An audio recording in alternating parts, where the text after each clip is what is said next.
Selamat sore pemirsa, saat ini Anda sedang menyaksikan UNAS Update bersama saya Mega Sri Rahayu, Kamis 10 Maret 2022 pukul 18.00 waktu Indonesia bagian Barat.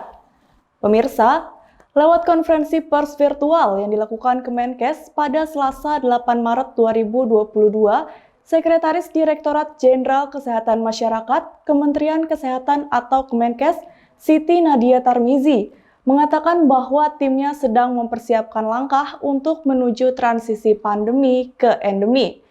Dalam perencanaannya, tetap dengan memperhatikan pencegahan penularan virus, tidak menutup kemungkinan dilakukan pelonggaran prokes seperti dalam beberapa kegiatan publik tertentu, salah satunya aktivitas di tempat ibadah. Social distancing dan juga memakai masker dapat ditiadakan. Hal ini dilatar belakangi dengan turunnya kasus per hari COVID-19 dan beberapa indikator terkait seperti gencarnya vaksinasi, menurunnya tingkat keterisian tempat tidur, serta terkendalinya kasus positif COVID-19 di sejumlah daerah.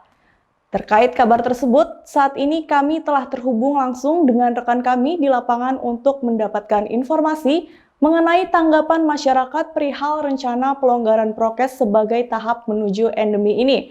Baik, Dwita, silakan. Baik, Sobat TV UNAS, seperti yang kita ketahui, sudah 2 tahun lamanya Indonesia berjibaku melawan COVID-19. Kini pemerintah sedang gencar mempersiapkan sejumlah kebijakan mengubah transisi pandemi menjadi endemi. Pemerintah juga sedang menyusun rencana agar Indonesia bisa melalui proses transisi ini dengan mulus tanpa lonjakan kasus yang signifikan. Melalui konferensi pers yang dilakukan Kementerian Kesehatan pada hari Selasa 8 Maret 2022, Siti Nadia Tarmizi selaku Sekretaris Jenderal Kemenkes mengatakan transisi menuju pandemi ke endemi tidak menutup kemungkinan akan diterapkannya pelonggaran protokol kesehatan di beberapa fasilitas umum dan kegiatan publik lainnya. Pelonggaran protokol kesehatan seperti memakai masker dan menjaga jarak tidak dilakukan secara bersamaan, tetapi pelonggaran protokol kesehatan ini dilakukan secara bertahap dan menerapkan prinsip kehati-hatian.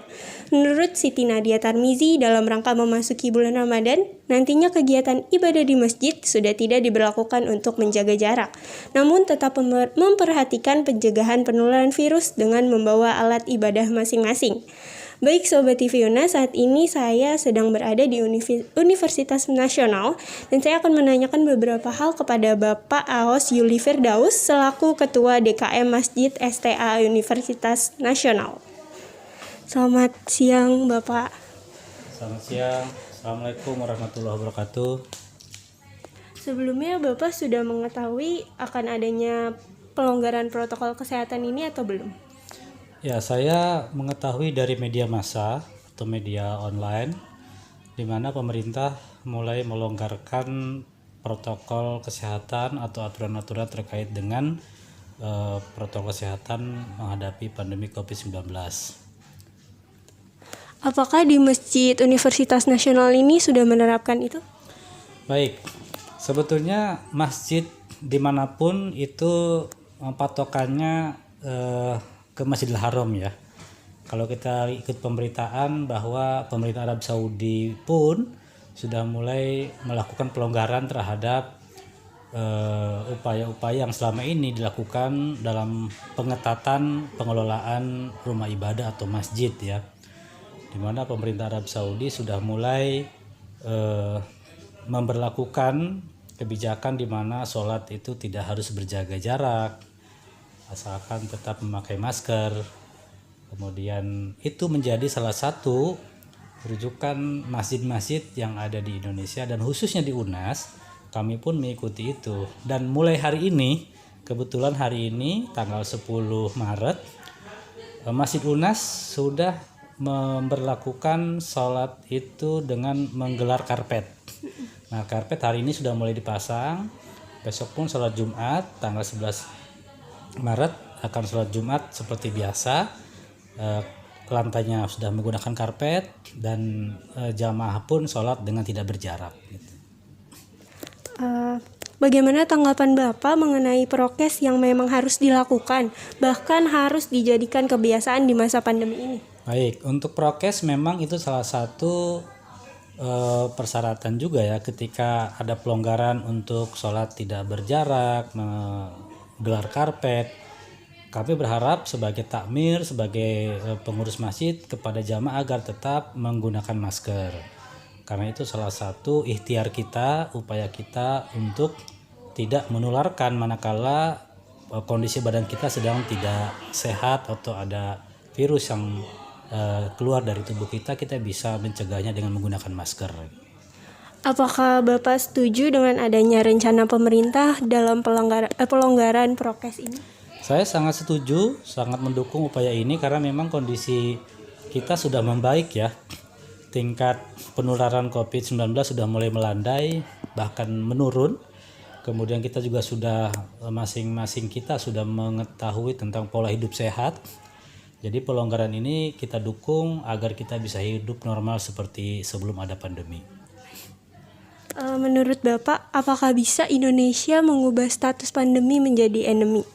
Sangat bisa. Kita yakin Indonesia akan merubah status pandemi menjadi endemi di mana virus ini tidak lagi menjadi virus global. Penyakit ini akan menjadi penyakit yang sifatnya lokal dan parsial untuk kelompok-kelompok tertentu, orang tertentu. Dan seperti kita ketahui ini kan penyakitnya sebetulnya gejalanya seperti flu biasa ya, pilek, flu, demam, dan itu sudah kita rasakan seperti orang layaknya batuk pilek seperti biasa. Dan mudah-mudahan sakit itu tidak lagi berdampak kepada kematian misalkan atau sakit yang lebih parah, sehingga kita bisa mengantisipasinya dengan lebih baik. Terima kasih. Baik, terima kasih Bapak atas informasinya. Ya.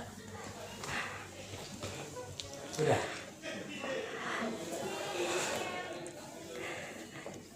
Baik Sobat TV UNAS, sekian informasi yang dapat saya sampaikan. Saya Dwita Umairo beserta juru kamera Muhammad Rizky Firdaus menginformasikan secara langsung dari Universitas Nasional kembali ke studio. Baik, itu dia laporan dari rekan kami, Dwita Humairo, yang melaporkan langsung dari lokasi. Demikianlah UNAS Update pada hari ini, selalu terapkan protokol kesehatan serta lakukan vaksinasi. Saya Mega Sri Rahayu beserta tim redaksi yang bertugas mengucapkan terima kasih atas kebersamaan Anda dan sampai jumpa.